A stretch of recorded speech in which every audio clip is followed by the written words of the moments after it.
Hello, guys. Professor O'Brien here with a short-ish sentence lecture on syntax, chapter 5 of Acmedian, as usual.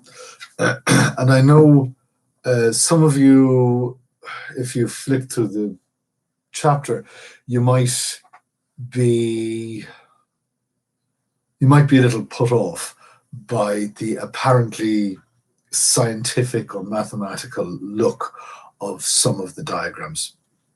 I'm here to tell you syntax is really simple, and I feel, and I'm not going to blame Acmedian and co for this, it's sometimes explained in a way that makes it seem more complicated than it is. Excuse me. No, I don't have that coronavirus. I'm just sneezing. Okay, now this chapter starts with a few hypotheses and things, which it goes into too much detail here, and I don't think they're necessary to understand syntax. What I'm going to do, well, this chapter takes a gigantic sledgehammer to hammer a very small nail into the wood. You don't need the sledgehammer, you need a very small hammer indeed. You could even push it in with your thumb if you were careful. Rather than go through the tedious accepting and rejecting of hypothesis after hypothesis, I would suggest that you believe me for the time being, that meaning and syntax are inextricably connected. Now, if you think about it, the text doesn't need to make a great argument for that. In English, at least, the first noun quantity is usually the doer of the action. What follows after is usually the action, and what follows after that is the receiver of the action. So if you get a sentence like, John bites the cat, I hope he's not going to bite the cat, but you get the idea, John bites the cat, you will understand that John is doing the biting, the poor old cat is being bitten, and biting is the action. Now, if I reverse them, the cat bites John, you'll understand that because the cat's in the first place, the cat is doing the biting, and John is in the post-verbal place and is receiving the action. So I think you can accept, just looking at an easy argument like that, that where a word comes in a sentence affects its meaning, whether it's a doer, whether it's the action, or whether it's having the action done to it. A great deal of the first half of this chapter is devoted to making that point, which I think I've already made right there. Now, this chapter also takes a very softly approach to arguing the existence of what we're going to call phrases. Now, phrases are simply groups of words that stand together.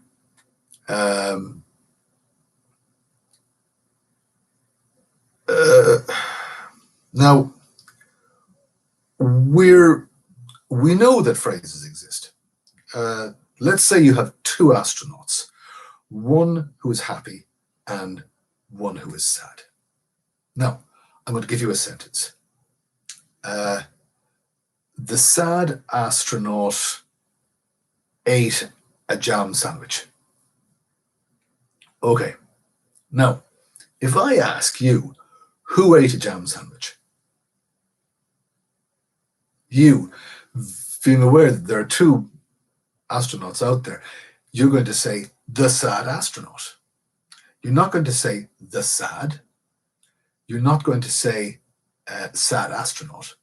And you're not going to say the astronaut, because none of those three refers to the group of words who are actually sad, who is actually sad, the sad astronaut. So the only point I'm making here is that group of words, the sad astronaut, is a standalone group of words. It's a noun phrase. Now, take it from me. You can have in English verb phrases, noun phrases, adjective phrases, adverb phrases, and I've probably forgotten something. But the idea is, obviously, the head word of a noun phrase is going to be a noun. The head word of a verb phrase is going to be a verb. The head word of an adjective phrase is going to be an adjective, etc. They're groups of words with a head word, and they can sometimes be quite long, as you'll see as the chapter goes on, or they can sometimes be very short. Now, one of the major discoveries that Noam Chomsky made in 1957, and which was expanded on in the early 1960s, is the idea of recursion. Yes, you have groups of words. Yes, you can move them around sentences. But, crucially, you can also have groups of words inside groups of words. It's like a Russian doll. You know the Russian dolls, a tiny little doll, inside a little doll, inside a little doll, inside a little doll, etc. And who knows how many layers. It's the same thing with phrases. You can have a noun phrase inside a prepositional phrase, inside a noun phrase, inside a verb phrase, inside a sentence. It's like peeling back an onion. You have phrases inside phrases inside phrases. We're going to accept that sentences or clauses behave like phrases. They're entire groups as well. This chapter starts at page 149, but I'm actually going to jump forward. I'm going to jump forward to almost the end of the reading portion we're reading for today, page 174, and I'm just going to draw your attention to the diagram at the top, the figure at the top of the page there. Now, this is a figure derived from a previous sentence. You can look at that previous sentence yourself if you want. But hopefully you'll see on the rightmost side of the figure, you have a 3-row box entitled noun phrase, the room. Now, if you go up a level, you'll see slightly less further right, there's a 4-row box entitled prepositional phrase, and that contains the noun phrase. And that prepositional phrase is in the room. And finally, there's the entire figure, the entire box itself, which we're also going to call a noun phrase, the people in the room. Hopefully you can see the noun phrase, the room, is contained inside the prepositional phrase, in the room, which itself is contained inside another noun phrase, the people in the room. Now, this is a syntactic theory called recursion, and it simply posits you can put phrases inside phrases, which is exactly what you're seeing at the top of the page 174, phrases inside phrases. Now, that diagram is not terribly threatening looking, but I bet you're a little put off by diagrams like those on page 170 to 173. Take a look at 173, however, and you'll see that that tree diagram, they're called tree diagrams, is exactly the same as the box diagram on page 174. Let's move to the far right again. The room. It's a noun phrase consisting of an article and a noun.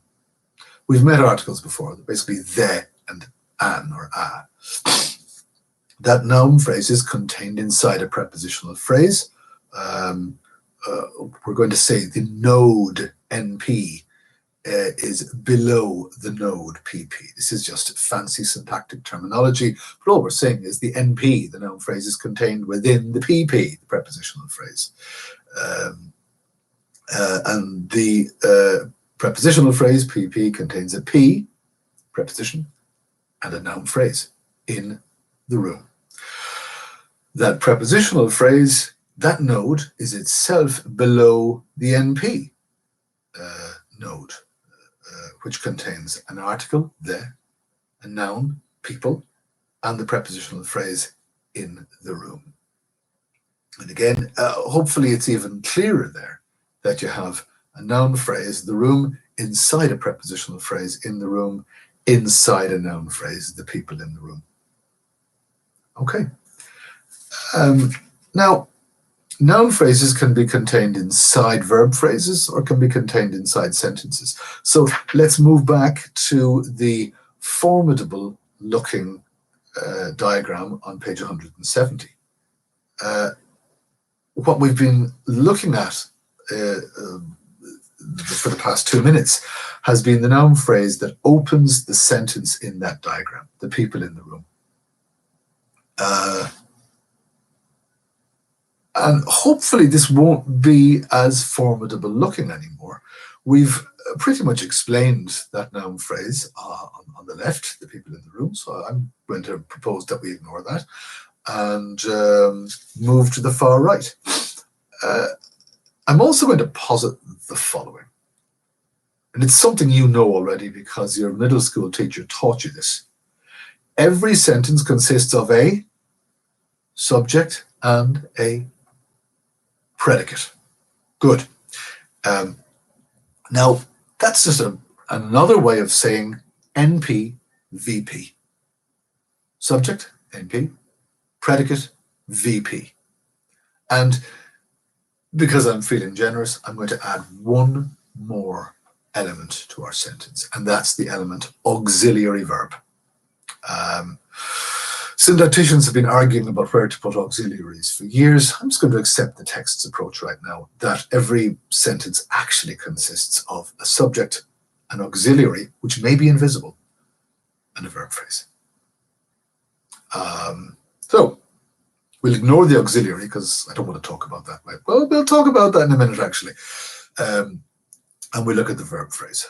And what I'm going to argue is that every verb phrase must contain a verb, may contain a noun phrase, and may contain a prepositional phrase. And the verb phrase we find in this diagram on page 170 does exactly that. It contains a verb which is required. Every verb phrase has to have a head word, has to be a verb. May contain a noun phrase, and there's our noun phrase, the desk, and may contain a prepositional phrase, which this has here, into the hall. Hopefully every prepositional phrase has to contain a noun phrase, so you'll see there's another noun phrase inside the prepositional phrase, the hall. There are two noun phrases in that verb phrase. There's the desk and there's the hall.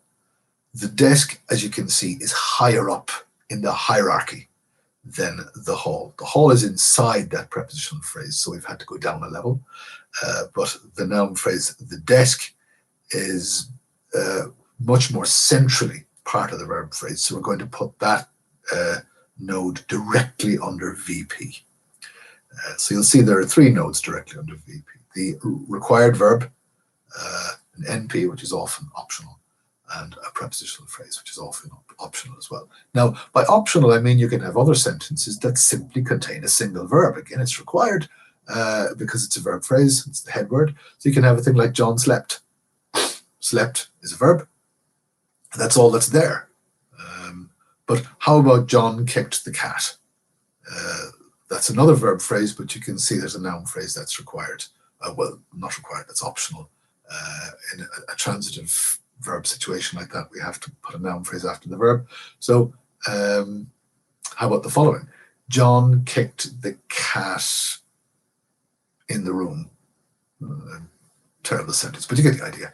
Kicked the cat in the room. Kicked is our verb. The cat is our noun phrase. In the room is our prepositional phrase. But you can have verb phrases that consist of a single word, like slept or sleeps. Okay. Hopefully that has explained constituent structure and hasn't frightened you. I've been doing this for years, so I find it very easy, but and it's hard for me sometimes to put myself into the feet of into the shoes, of a freshman who hasn't been doing this for years. But it deals with concepts you're not unfamiliar with. You know what a phrase is, you know what a noun is, you know what a verb is. The tree diagramming thing is just a new way of showing how sentences work. All right, now I'm going to float back to the beginning of the chapter, and I'm going to very quickly, because I don't think there's, I think, as I say, they're using a sledgehammer to push a very small nail into wood. And I'm going to argue that we can do this very quickly. Now, we spoke about recursion. There's a fine example on page 150 there, halfway down the page. You can have a sentence, which kind of makes no sense, but you know, you can say a tiny toy has a name or something. Tim is a tiny toy. Fine. Now, we can put that sentence inside another sentence, can't we? Nicholas thinks that Tim is a tiny toy. Ah. Now, I can put that sentence inside another sentence. Joseph knows that Nicholas thinks that Tim is a tiny toy. And even that one can be put inside another one. Mark heard that Joseph knows that Nicholas thinks that Tim is a tiny toy. Now, hopefully you understand that's a sentence inside a sentence inside a sentence inside a sentence. I think it's only 4 levels. But the point here is that recursion allows us to make sentences that are potentially infinite in length. Every time you think you've come up with the longest sentence, all you have to do is add something like Mary said that and put it in.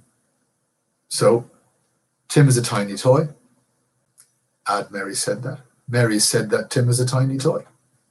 You can always make sentences longer. And that's one of the major discoveries that Chomsky made in the late 50s and early 60s, that English sentences, human language sentences are potentially infinite. You can use recursion to put phrases inside phrases inside phrases inside sentences, etc. ad nauseum. Now, in practice, the human brain can probably only handle somewhere between 5 and 8 nested levels before, boom, it says, I can't do this anymore. But potentially, you can go for an infinite number of nestings. Now, we have a finite set of rules.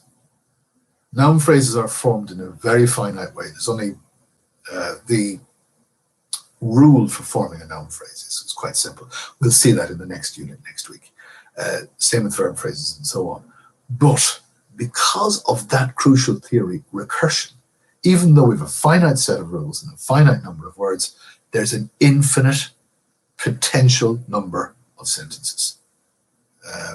Now, the only way to prove that is to live for an infinite length of time. And we only have a week.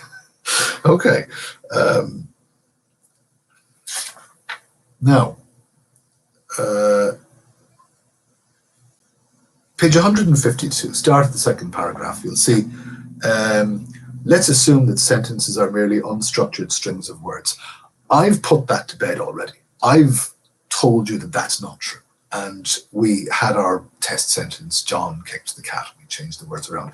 We know there's a structure in sentence. We know the first phrase, the first group of words is the doer of the action, then with the action, and so on. So I think we can reject that theory right away.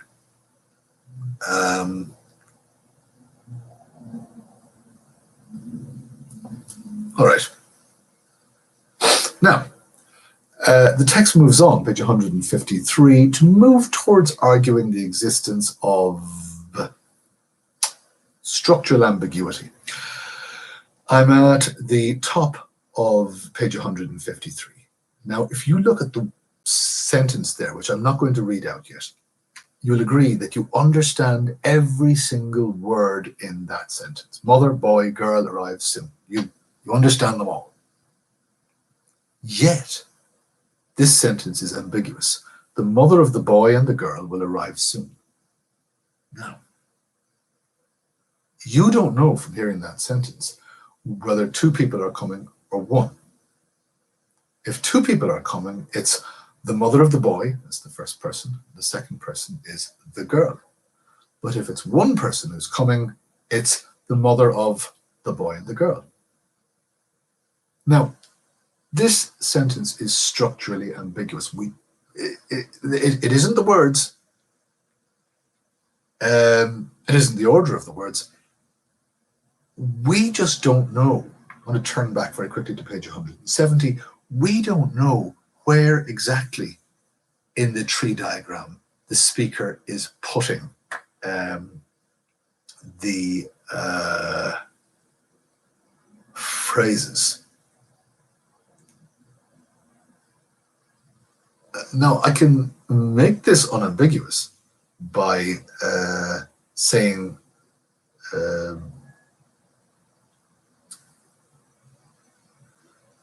anything of the four sentences under group 2 there on page 153. The mother of the boy and the girl is arriving soon. That's a singular quantity, so we know it's just the mother of the boy and the girl. The mother of the boy and the girl are arriving soon. Now two people are coming, etc. There are two more examples there where the ambiguity is resolved. But 2a at the top of the page there, because will doesn't have a third person singular form or a plural form, we can't use that as a flag for telling is it a singular quantity or a plural quantity who's coming. Now, essentially, we're arguing that the two potential meanings of this ambiguous sentence can only be resolved by thinking of the words in the sentence as different groups. And the two potential meanings are provided under group 3 there at the bottom of page 153. The mother, parentheses, of the boy and the girl will arrive soon. A single person is coming. Parentheses, the mother of the boy and the girl will arrive soon. Two people are coming soon. Now, we don't have parentheses in human speech. It's purely something that we can do in writing, and even in the case of writing, it would be odd to add parentheses, as the text has done there at the bottom of page 153. Essentially, what we're trying to do is understand what's going on in the speaker's mind. How has the speaker of this sentence imagined the sentence? Is the speaker imagining the parentheses as 3a, or is the speaker imagining the parentheses as 3b?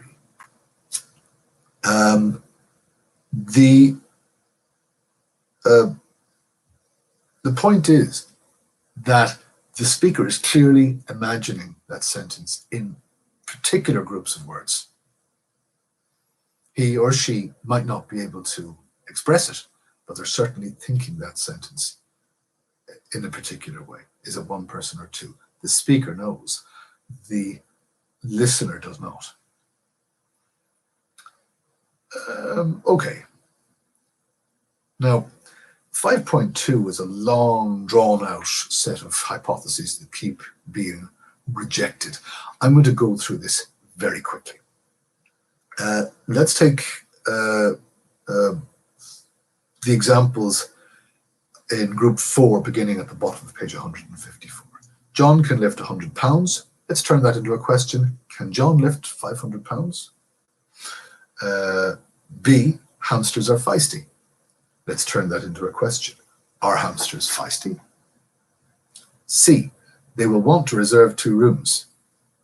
Turn that into a question. Will they want to reserve 2 rooms?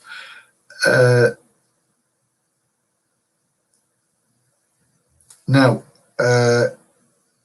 the hypothesis, 2/3 of the way down the page here, suggests, to form a question, all you have to do is take the second word in the sentence and put it at the start of the sentence. Now, we know that's wrong. After all, take a look at let's see. No, that's a bad example. Let's take a look at the sentence at the top of page 156. Yesterday, John could lift 500 pounds. Okay, let's take the second word and move it to the start of the sentence. John yesterday could lift 500 pounds. That isn't a sentence. It isn't well formed. It isn't going to work.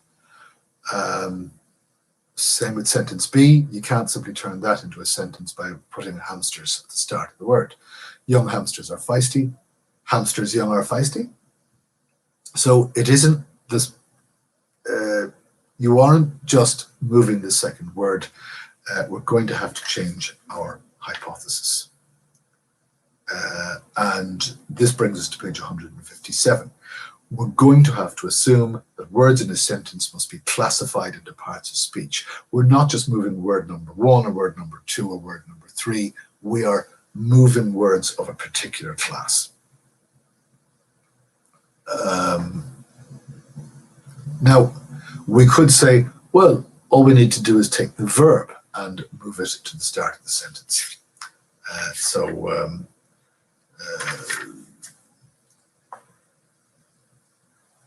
Yesterday, John could lift 500 pounds. Well, let's take the first verb we find.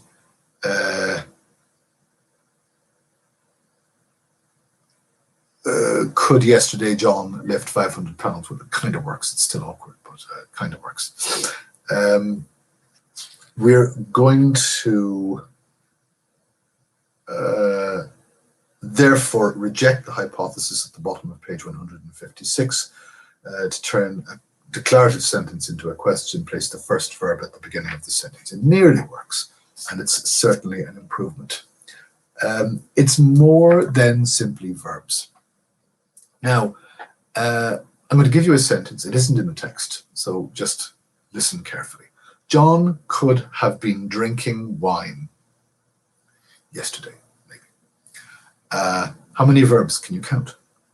John could have been drinking wine. There are 4. Could have been drinking. Now, of those 4, you tell me which is the main verb.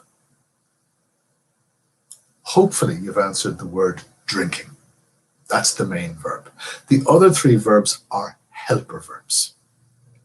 Now, the have and been are plain old auxiliary verbs. The first verb there is a modal auxiliary. Now, I'm going to tell you that in a group of more than one verb, to turn a sentence into a question, all you need to do is take the first verb and move it.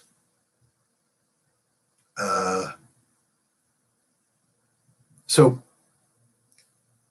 we've now posited the existence of main verbs and auxiliary verbs.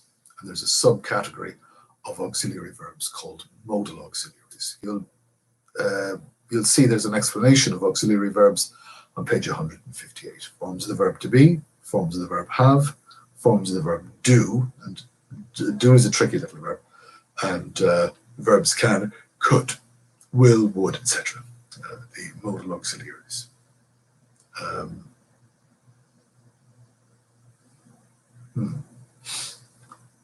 Okay, so you can read through the various examples listed.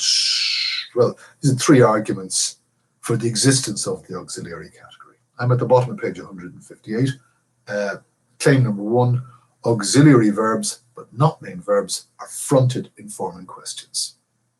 Well, it's true. Look at the examples. John is running, statement. Question, is John running? Number 2, halfway down page 159, the contracted negative form NT can attach to auxiliary verbs, but main verbs can't undergo this. John is running, John isn't running. But you can't say, you know those women, you knownt those women. Isn't going to work. You can only put the NT on auxiliaries. And finally, argument number 3, auxiliary verbs but not main verbs can appear in tags. A tag is simply a shortened repetition of whatever's been said in the sentence. Take a look at number 20, about 1/3 of the way down, page 160. John has not been here, has he?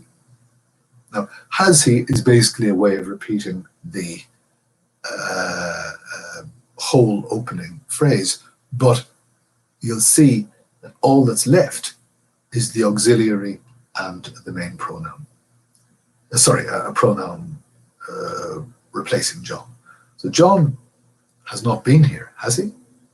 That has is an auxiliary. Okay.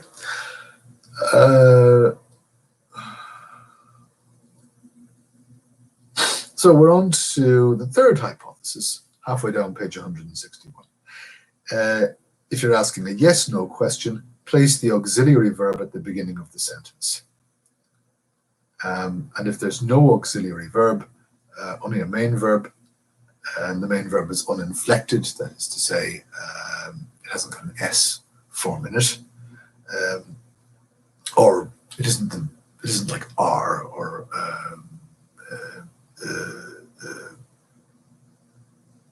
I can't think of any examples, but that isn't terribly important. Insert the appropriate form of the verb do at the beginning of the sentence. So let's say there are examples at the top of 161 there. You know those women, do you? Mary left early, did she? They went to Berkeley, didn't they? Now, where did the verb do come from there? It just kind of appeared. We're going to call do the dummy auxiliary. It gets inserted when there isn't one already.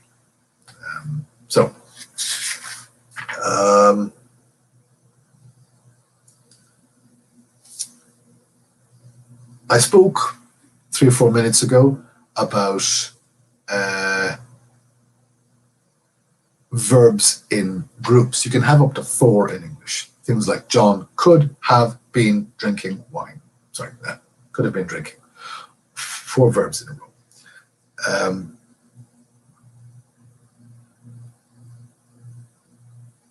And you have some examples immediately after the opening of the next section on page 163. John will have left. Sarah should be going to Chicago. Galen has been studying very hard. Turn them into questions by taking the first auxiliary. Will John have left? Should Sarah be going to Chicago? Has Galen been studying very hard? So we're going to claim hypothesis 4 on page 164. To form a question from a declarative sentence, place the first auxiliary verb at the beginning of the sentence.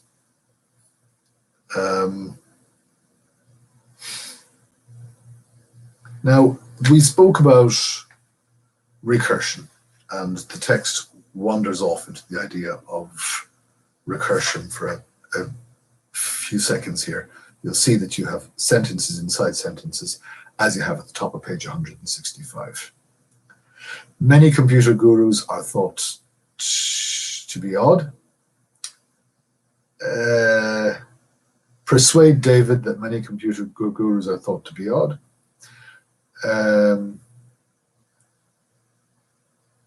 Make Terry quit trying to persuade David that many computers are thought to be odd. Pat has told Mary to make Terry quit trying to persuade David, etc. Sentence inside sentence, inside sentence, inside sentence. Now, this tangent ignores the fact, the most important fact, that every sentence has a subject. Now, what's important here is that because English sentences can move around, because you'll sometimes have adverbs or adverbials at the start of sentences, moving the first auxiliary verb to the start of the sentence will sometimes give you gibberish. In fact, what you're doing is you are moving the first auxiliary verb to the position just before the subject.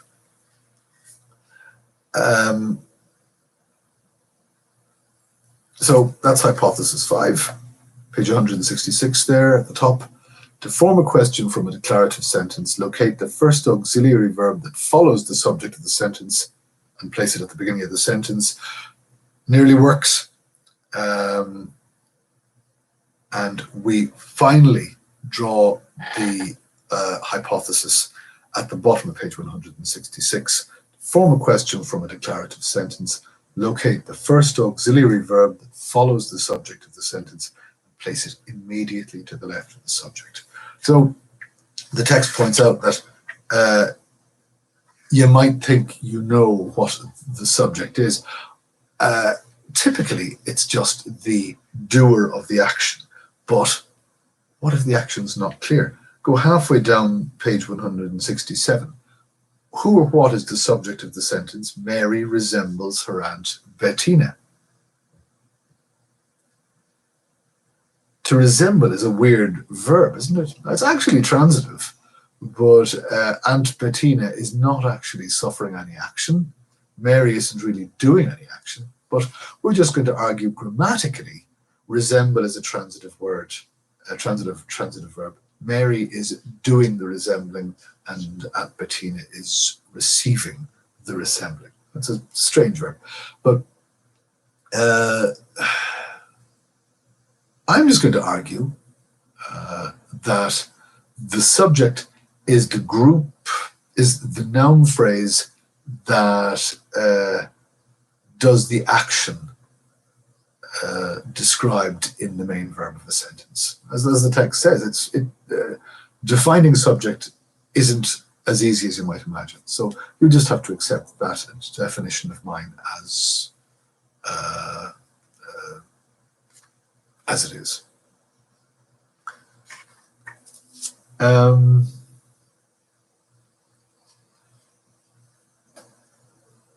Okay, well, we've got 3 rules for defining subject on page 168.